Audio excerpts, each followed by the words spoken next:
I think a really beautiful thing about anticipatory grief is we love harder and we do the hard thing. Hello, I'm Madeline Cheney, and you are listening to The Rare Life. Today we have Katie Peterson's special topic episode all about anticipatory grief. To define that, it is when you grieve someone before they have passed away.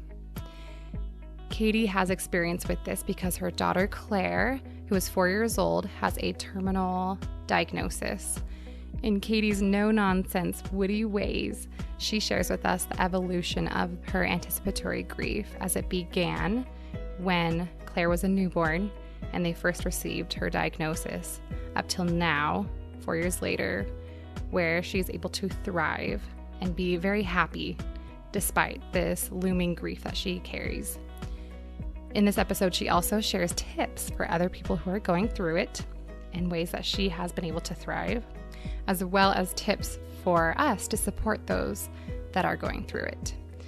I find this topic really important for us to become more sensitive to others, and then also really important for those that are also experiencing it, because as she shares, it is very isolating and a heavy, heavy burden to bear.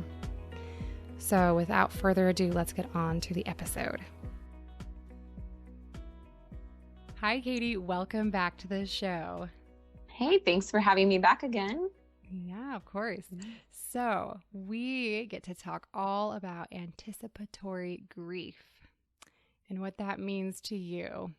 So I would love for you to start out just kind of recap of Claire and really what anticipatory grief is. Yes, and probably why I would know about what that is. Yeah, your context, like what that means. So as a reminder, or if someone didn't listen to the last episode and is just popping in now, my daughter, Claire, who is 4 years old, she was diagnosed with a condition called rhizomelic chondrodysplasia punctata type 1, but we refer to it as RCDP because that is quite the mouthful. It is a terminal condition. It affects kids mentally and physically. And that's just kind of in a little nutshell what it is. And with anticipatory grief, what is that? So if you think if someone died, you would have grief for that person, right? Mm-hmm. You know, my grandma died. I'm grieving because that person has passed away and I love them and I'm sad and I'm processing my feelings. Mm-hmm. Anticipatory grief is grief that occurs before death or a great loss. Mm-hmm. Versus, the typical death, as I stated earlier, which is grieving after someone has passed away. So, right in a nutshell, it's grieving the loss of someone before they are actually gone. And for me, it is something I have dealt with the last 4 years because, as I stated, RCDP is a terminal disease. And that's just a fact of life. I'm not being pessimistic. I'm not, giving up hope. I'm just being realistic. One mm-hmm. day Claire will pass away. Mm-hmm. And I will say, it's definitely can be a challenge sometimes.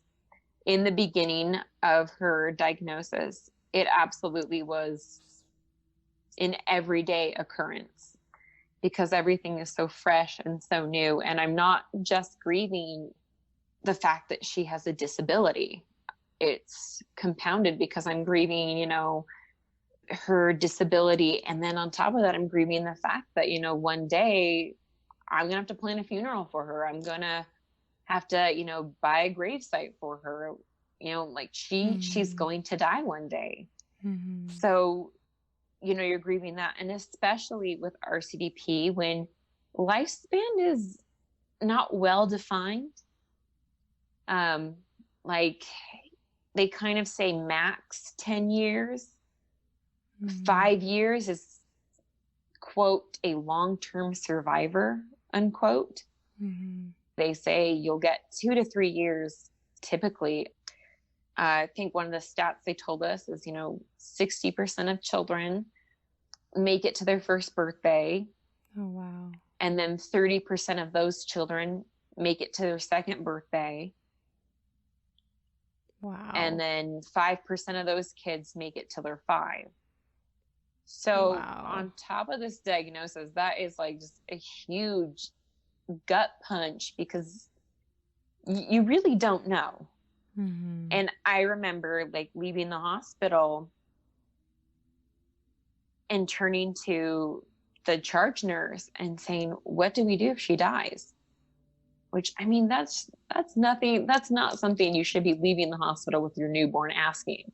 Mm-hmm. Like it was just like technical. I was like, who do we call? What do we call the police? Do we? Yeah. Like, what do you even do? And that's what I mean. Like, it wasn't, it was just this like, what do I do? Yeah. Like what should I be prepared for? And the thing is, she hasn't passed away yet, which is amazing. And it's a wonderful miracle. And we are so grateful for every day we get with her. And I would love Claire to live to be 50. I will take care of her for as long as she wants to be here. Yeah. But I will admit, in the beginning, that grief of your child having a terminal disease was so heavy. Like, in some ways, I was kind of like wishing she would die, not because I didn't love her, but it felt, I feel like my husband once said to me in like those first couple weeks, like, I feel like my head's in like a guillotine. Like, it's coming, it's coming. Yeah. And you don't want the blade to come down, but in some ways the anticipation felt so crushing that it was just like, just go, just go, because it felt so consuming. Like roller coasters are fun, but sometimes the climb up to the big hill feels so long that you're like, oh my gosh, it's gonna be so crazy. Like, I just want the top of the hill to be here so we can go. Yeah. And that was gone in like 2 weeks. But just those first 2 weeks, it just felt so heavy. Like, I just know it's gonna happen. I just know it's gonna hurt. Yeah. Rip it off like a Band-Aid. Let's just happen now. And yeah. I hope no one listening is like, oh my gosh, she doesn't love her kid. If you don't live it, you really won't understand. Yeah. I think it's something that is impossible to totally understand unless you've been through it. Yeah, it's not like the funnest. And I don't want anyone listening to this to be like, oh my gosh, her life sucks. My life does not suck. It's really great. I love my family. I love my kids. So I want to explain it this way. In the beginning, I thought about it a lot. Which, with anyone, I think, that passes away, right? The grief, it's very strong. It's very hard. It's very constant. Like, it's always there. Like, truly everything I did was like, and it wasn't like I consciously was thinking about it. Like, what am I going to think about today? I want to think about that. It just happens, right? Like, right. You're going to sleep thinking about, all the things you have to do. And all of a sudden, bam, I'd be crying in my bed thinking, oh my gosh, I'm going to have to plan a funeral for my kid. I didn't plan on thinking about that. It just popped into my head. Yeah. So in the beginning, it's very constant, but over time, 4 years later, it's still present in my life, but the flare-ups of grief are less, but the intensity is still as powerful. Interesting. So right in the first couple months, I probably cried every single day for 3 months. Not all day, but I definitely probably cried at least part of my day. I spent a couple minutes crying because I would just suddenly be so overwhelmed with the fact that she would one day not be in our family here on earth anymore. But as the years have gone by, I definitely have grief, but it's like maybe once every 2 months, I'm all of a sudden out of nowhere, I will be really sad because I will think about it just, for no reason at all. Sometimes it really truly is no reason at all. I'll be doing something like running, and then all of a sudden I will find my eyes getting teary because my brain remembered, hey, one day Claire won't be here anymore. And I'm like, brain, what the heck? That wasn't very nice. But like the intensity will be the same. Right? Like, cause I love her. I love her as much as I did the day she was born. I love her. So my intent, my, grief is the same, but the flare-ups if you're going through the flare, they will lessen. It will soften over time. Interesting. But there definitely are things that, I know are definitely like triggering for me, anticipatory grief. And one of them is within our Rhizo kids. So that's what we call the kids, who have RCDP. We call them Rhizo kids. And we have our community.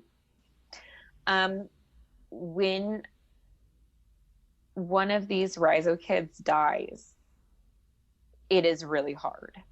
Like that is it's a huge trigger for me. Interesting. And because it's, I mean, I'll say this, every time someone I know in my community of, special needs parents, that's really heartbreaking when one of them passes away, especially because, you get to know these families and it's so heartbreaking.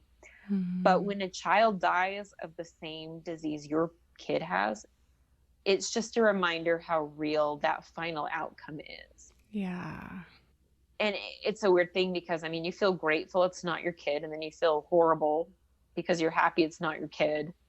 But then you're grieving because you love that child that passed away. We really are, these Rhizo kids, we really are family. Like all of them have such a big place in my heart, them and their families.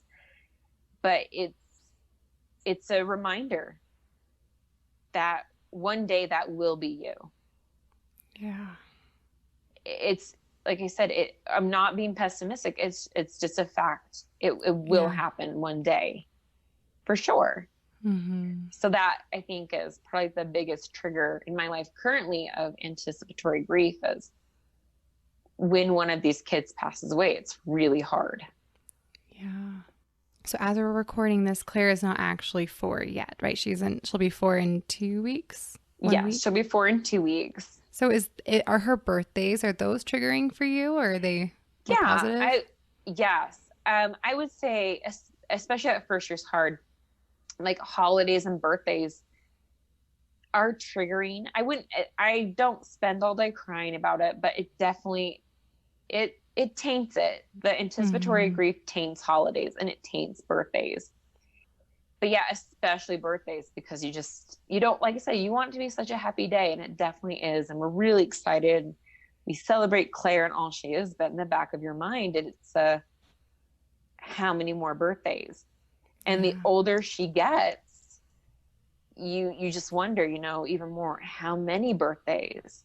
So she's turning 4 in 2 weeks. And as I said, just stats say that 5 years is a long-term survivor. And you're just like, oh man, next year she turns 5, she'll be a long-term survivor. Yeah. And that's hard too. And, so yes, I agree. Yes. The answer is yes. It definitely taints the birthday. But what I think, there is definitely one really beautiful thing I think about anticipatory grief is, like you read stories and people are like, I wish we had known. Like someone dies in a car accident, they don't know what's happening. Right.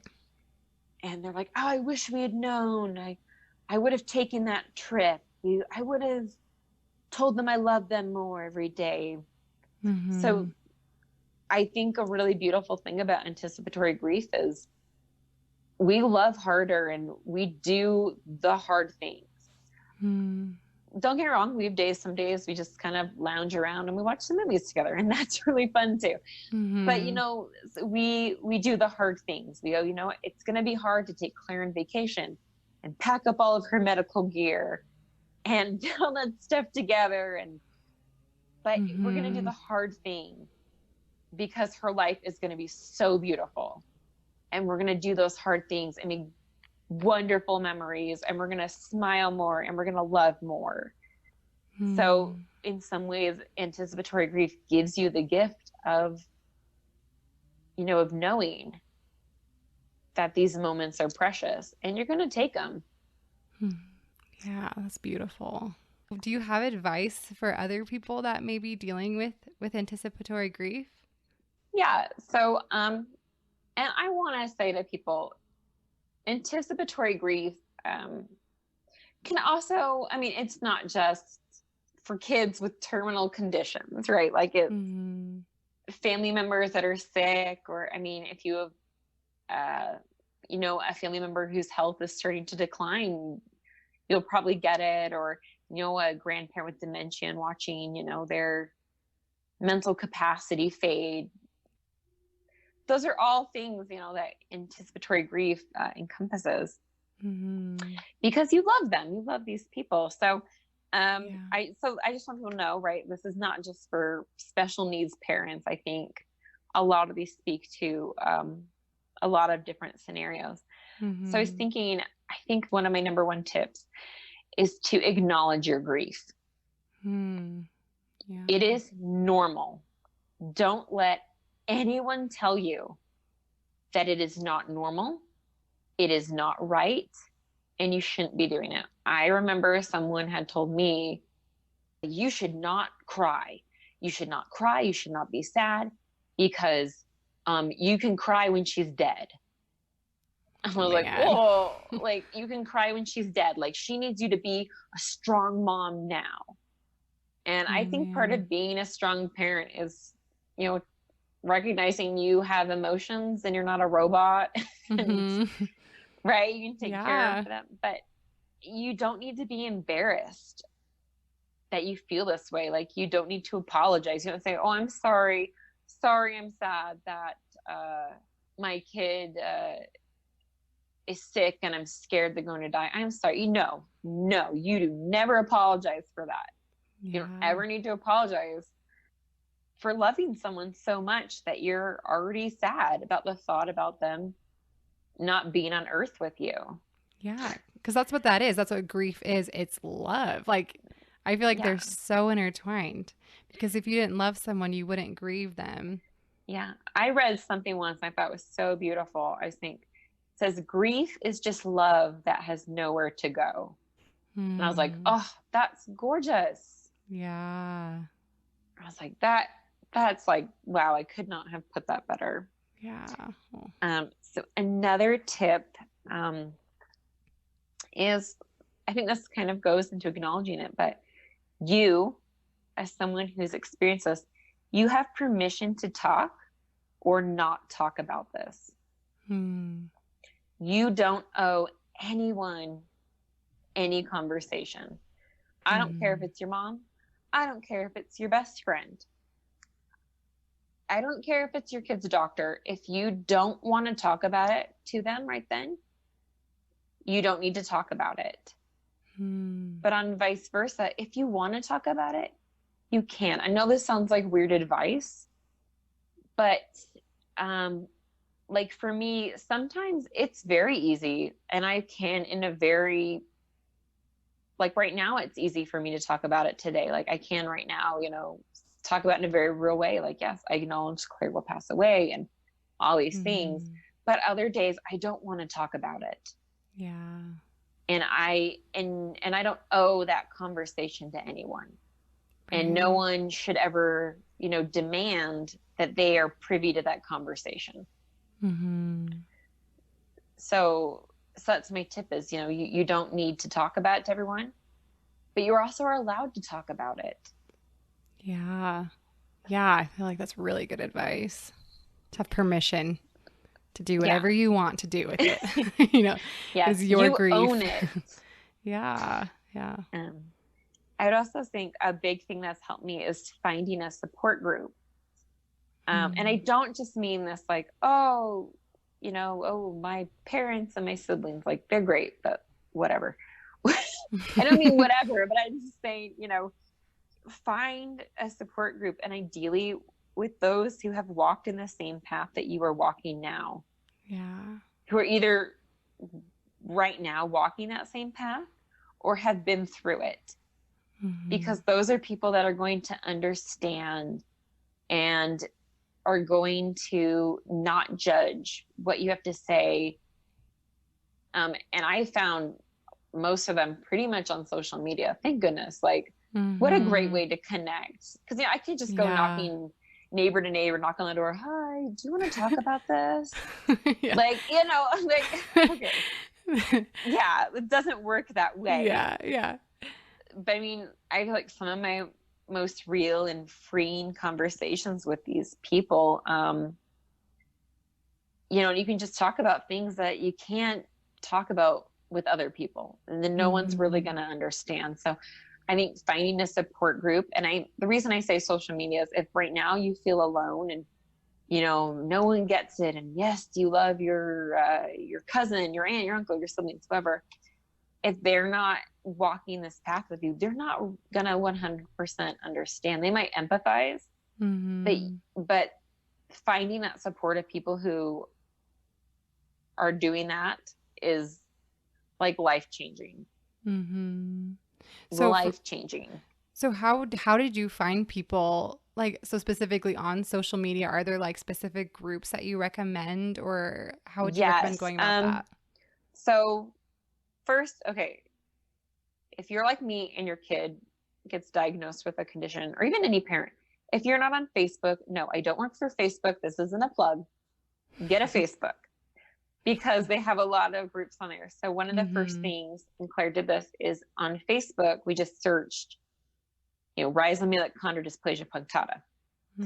And from there, we saw there was this Rhizo Kids group. And we asked permission to join. And I contacted one of the parents, and I was just kind of messaging her like back and forth when Claire was first born, like, hey, my kid has this. I was like, I'm scared. I don't know what to think. And I'm so grateful for that parent. Like, she's awesome and I love her.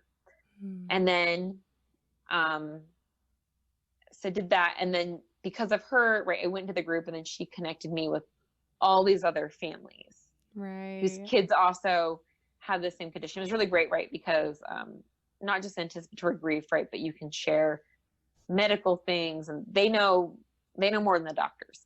Yeah, they're the experts. Yes. So I did that, and then on Instagram, I had actually finally realized what hashtags are really for, right? Because there's some RCDP hashtags, and I was able to follow that hashtag, and I can find other families, and vice versa. That's happened to me over the years, where when I write posts about Claire and I do some RCDP hashtags, I've had people that have been like, hey, my kid has this, who are not in our Rhizo group, that I've been able to introduce to the group. Oh, wow. So that connection's really great. So I know sometimes social media gets a bad rap, but it's really great. So I would look up the specific condition and see if there's a group kind of like that. If you're in Utah, there's a really great Utah Kids Foundation is really wonderful. There is, when I was pregnant with Claire, I had an app called the Baby Center app. Oh yeah. I'm sure. And there's a million groups on there. And after she was born, I found a group that was children with terminal diagnosis, and they were very helpful in the beginning. Interesting. And they still are. If you look, you'll find some groups. So that was really helpful for me. I would just say, start looking, you'll find it. If you're looking for a group, they're out there. You do not need to feel alone. Find your support group. Find them. Yeah, because special needs parenting can be so isolating. Oh, yeah, I could not agree more. That is something they do not tell you when your kid gets their diagnosis. It's going to be really lonely. Yeah. For sure. Yeah. And thank goodness for other people who get it. Yeah, thank goodness. And then you don't feel alone anymore. And you're like, wow, I'm not alone. another tip I had, create moments to enjoy. And these don't have to be big. You don't have to say, oh my gosh, but we can't afford to take our kid to Europe and go on a cruise. If you can, that's awesome. You should go. But I seem like, right, like you don't need to go to Disney World. You don't need to go these big vacations. You should. Like we've taken Claire places. Those are awesome. But I mean, just create moments to enjoy. Like things like I've listened to music that I love with Claire. And so that way, like, you can listen to these songs later and be like, this song I love. And I love listening to this song with Claire. And my hope is, one day I can listen to songs after she's passed and have these wonderful memories of just sitting on my back patio with her and just listening to this music. Or, playing games, visiting, family or friends, visiting local places with your kid. I mean, just finding really small moments to enjoy are going to be really great, because I think just not in the long run that they're going to be good memories to look back on, but I think it's going to move you. It's going to get you out of the house. It's going to put something on your to-do list, kind of like get on your big girl panties and we're going to go out and we're going to go on these walks. We're going to get out of the house and it's going to move us and groove us, and we're creating memories right now. Yeah. So that's one, is just creating moments to enjoy.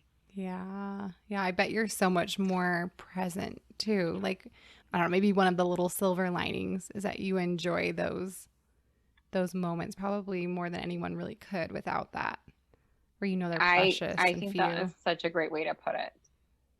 And this is probably my last tip, which is one that people said to me when Claire was born, and I was actually really bad at following this advice, and I wish I had done it earlier, because I think it really would have helped me.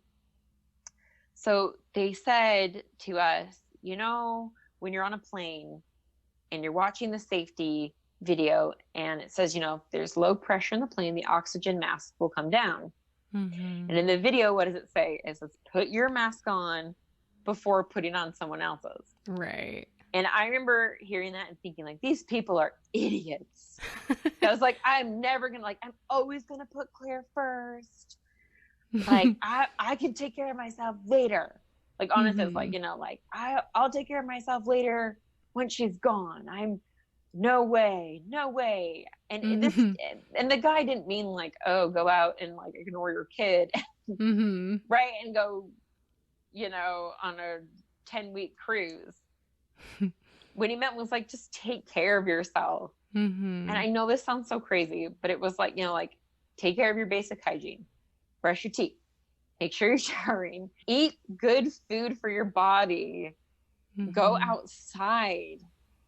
If you can, exercise. Like, just doing these really basic things was like life changing. And that's what I meant. Like, you have, if you don't take care of yourself, it's going to be bad. And you're going to get burnout really fast. And I wish I had done this, but I was so like just defiant. And I think I was like taking a shower like once a week after childbirth. And that's like so gross. And I can't even believe I'm admitting that. But like, and I know that it like made me feel crappy. And like, I was like, oh, I don't want to eat. Like, I'm just gonna eat these cookies. Okay. You can eat cookies. I just mean, right. I was like not taking care of myself. Yeah. And I definitely know if I had, I just think everything would have been a lot easier. And I just remember like, I think Claire was like 3 months old, and I finally told my husband, like, I need your help. It's like, I need to shower at least 2 times a week, which really isn't that much. It's like this luxury. Like, yeah, but that's like what it was. I like, honestly, I was like feeling selfish showering. Right. And okay, and I just want people to know, I shower every day. Okay, like I'm not showering. I shower every day. That is very much changed. So that was my biggest piece of advice, is put on your oxygen mask first. Because you're not going to be as present. You're not going to be there. You're not going to be able to take in what's going on if you are not 100%. If your basic needs are not being fulfilled, it's not going to work. And I know because I wasn't doing that. So those are just kind of some of my tips. If you're going through it, of just suggestions, and I'm no expert, but these are just some things that I have kind of felt like I wish someone had said to me in the beginning, because I think they would have been very beneficial. Yeah. I feel like that's so valuable to hear, but really, like, you say you're not an expert, but like, who else? Because there are technically, like, like therapists and people who like are book smart, but like, unless you've been through, especially something like that, I don't know that anyone really can understand. And so you're an expert. Admit Aww, it. I mean, like, obviously so there'll be different sweet. opinions and stuff, but like, I think it's just so valuable to hear it from someone who's been through it and is going through it. And that's true. Someone might be going through the same thing and being like, wow, none of those would work for me. And you're right, yeah, we're walking experts in our own way. Yeah. So do you have advice for people who know someone that's going through this? So like things that you are happy people said and did for you, or maybe some things you recommend not to say or do if they know and love someone in your similar situation? Yeah. Okay. So this is by far the number one advice if you know someone like this, because this has happened to me more times than you can count. And this is a big no-no. I'm ready. I'm so curious.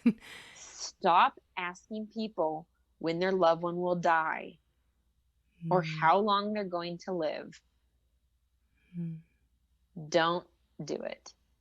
Right. And I get it. You're super curious, but I would recommend you just Google that. It's not very helpful, because it shows that you only care about when this person's death and not their life. Interesting. Like, oh, I'm only interested about when your kid's going to die. I don't really care about anything about their life. And again, I get it. I get the curiosity of, ooh, I wonder what that is. But again, go on Google. Be like, oh, lifespan of someone with cancer. Lifespan, like you can do that yourself. And right. And I don't know why people think I like talking about that all the time. Because I don't. There's far more interesting things about Claire than the fact that she has a terminal disease. Right. Like there's, like, I know it sounds like this is all we talk about because this is the topic we're talking about. But no, like my husband and I, we do not every day talk about like, oh yeah, like this is gonna happen. Like, no, we go weeks and like sometimes like months without talking about it because we're living life and we're having a really great time.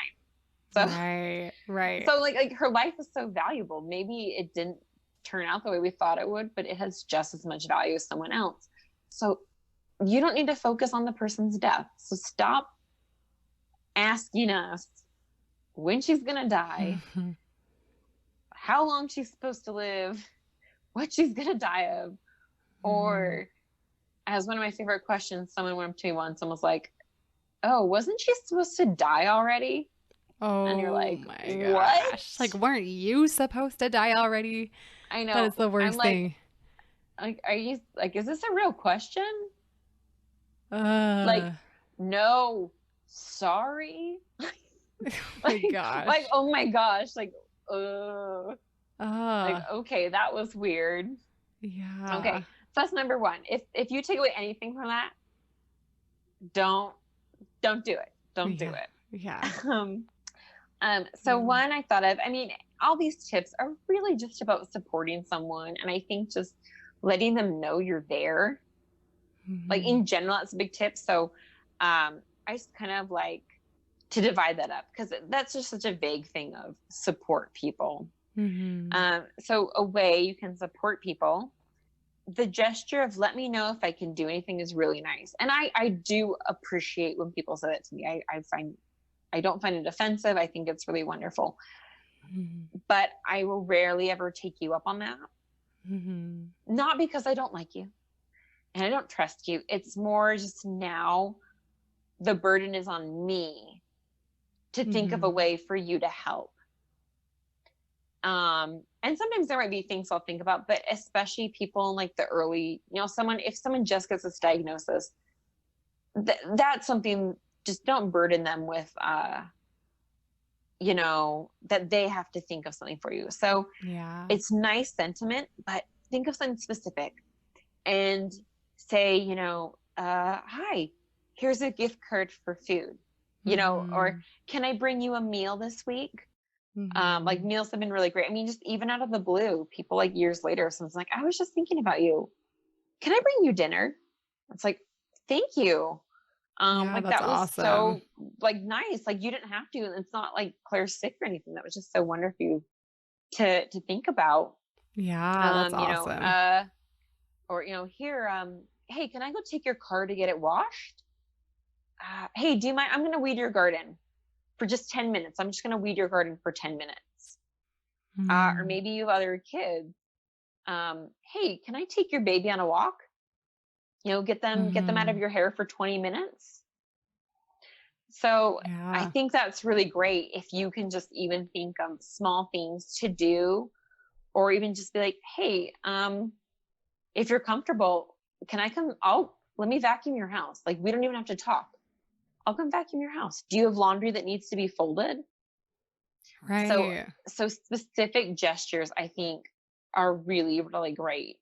Yeah. Because it takes the burden off that person of being like, okay, I'm dealing with all this stuff, and now I have to think of a way for this person to help me. Right. And then you don't follow through because you forget. Yeah. And I think it's important to like point out too, like each of these things that you mentioned, it's because all of these normal tasks are on top of all of the extra care that they need. Like you're doing so much more. Like to feed her takes so much more effort than just a typical child. And so things like vacuuming or dinner, like those are all on top of like everything else. So I think those are great, like little, like just chores, like little tasks that Like you they're can just take so off their great. plate. Yeah. Or That's even just like, awesome. do you want me to sit with them and you can take a shower? Yeah. Or I'll sit with them and you can, for an hour, and you can do the tasks, if you got anything behind the house that, you want to do. But that's what I mean. Like, I think, and like you said, I don't think people realize that these little things like vacuuming or dishes or laundry, it's on top of an already very full plate. Yeah. Yeah, totally. This is one I thought of, offer to take photos of someone. And I don't mean you need to go buy a professional camera and have a photo shoot. If you do, I think that's really awesome. Like, I do think if you have talents, you should offer them. I can't even tell you how touched we have been by people offering up their talents for us, like things they've made or done for us that, like there's this woman in my church, and she's so sweet, and she's really good at knitting hats, and she just dropped off hats for her kids. And I was thinking about you. Here's some hats. And it was like the sweetest thing because she was thinking about us. Yeah. So that's kind of a side thing of, offering of your talents. But this is what I was thinking of is offer to take photos of someone. Like, meaning maybe you're with this person and the other person they're feeling that has this terminal predicted outcome, and say, hey, let me just, take a picture of you guys together real quick. Because I think especially as moms, how often are we not in the photos, but we are taking the photos? Yeah. Yeah. Like, I think for every 100 photos I have of my husband in a photo, he has like 2 of me in a photo. Yeah. Like, hey, or it's like, just my hand in the side. Yeah. So, right. Or like, just even things that were even like candid photos. It's like, oh, we all went to the zoo, and you take some photos and some text like, here's some pictures I, took of your family I thought you might like.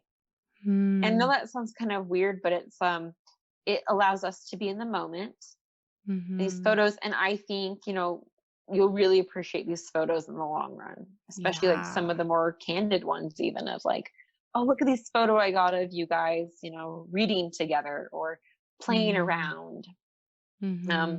Totally. So that is when I think even now, like, well, okay, now it feels weird because I hope people in my life aren't like, dang, now I just need to follow Katie around with my phone. Take like paparazzi all the time. Yeah, paparazzi her. But these little things would be really great. Yeah, totally makes sense. Yeah. And then another tip is I would say I love it when people empathize with me and not pity me. Yeah. And that I hope no one listening to this is like pitying me, like, oh, poor girl, what a bad life. Mhm. You can say, wow, empathize, like, wow, that seems really difficult. That could definitely be a hardship. But I see this great beauty in your life and, Mhm. this great kid you have. Um, Mhm. so I love empathy, but I don't like pity. Like Yeah. it's hard, I'm sure, when someone's like, oh, your kid can't walk. Oh, what a poor bad life. Like, oh, I feel so bad for them. And you're like, why? Like don't get me wrong, I wish that'd be awesome if Claire could walk. Of Mhm. course I would want that, but no, she still has a really good life. We don't need your pity. We don't need to be your sob story or your horror Yeah. story, right? Like you Yeah. don't need to gossip and be like, oh my gosh, do you know who has a horrible life? Katie. Like Yeah. right, like Like, no one that's wants that. yeah, no one wants that. Yeah. To, like, be the person everyone is pitying. Yeah, Yeah. exactly. Like there's just nothing worse being told like, "Oh, I feel so bad for you." And you're like, "Really? My life is really good." In Mhm. fact, a couple months ago, someone had messaged me on Instagram. As totally random. And she's like, "Hey, I just want to say, like, I think you're so great. Like, all the hardships you've had to deal with, like, your life is so hard. You have a husband with diabetes. You have this daughter with this terminal disease. And then you did IVF because you guys are genetic carriers. Like, wow, like, your life is really hard. I really, like, admire you for it." And, like, that was nice at the end. And I was telling my husband, I said, wow, on paper, that doesn't look good. Yeah. Right? Like, Like oh.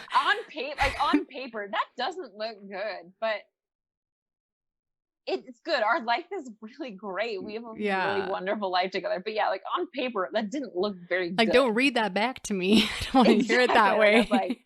what? Yeah, like Yeah. I was kind of like taken aback, like, wait, you're talking about my life? What? Yeah. Um, Yeah. and the That's really last funny.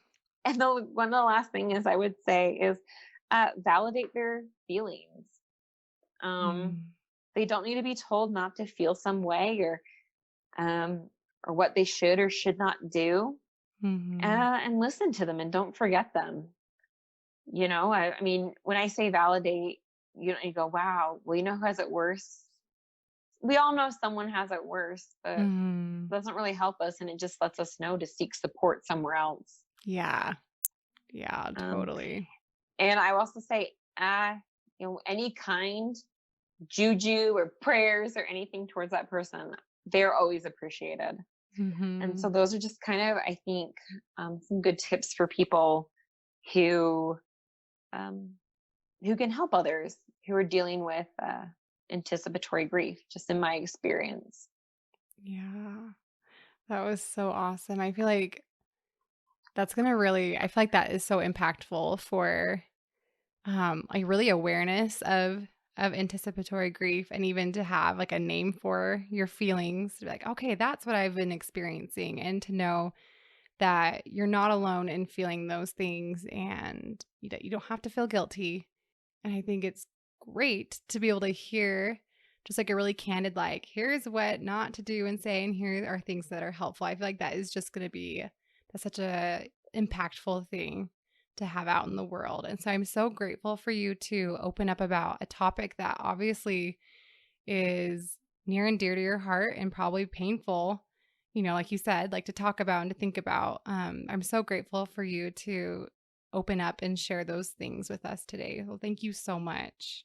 Oh, well, I hope just even one person has a good takeaway from this. And yeah, you Yeah. you share what you know. And I hope Mm-hmm.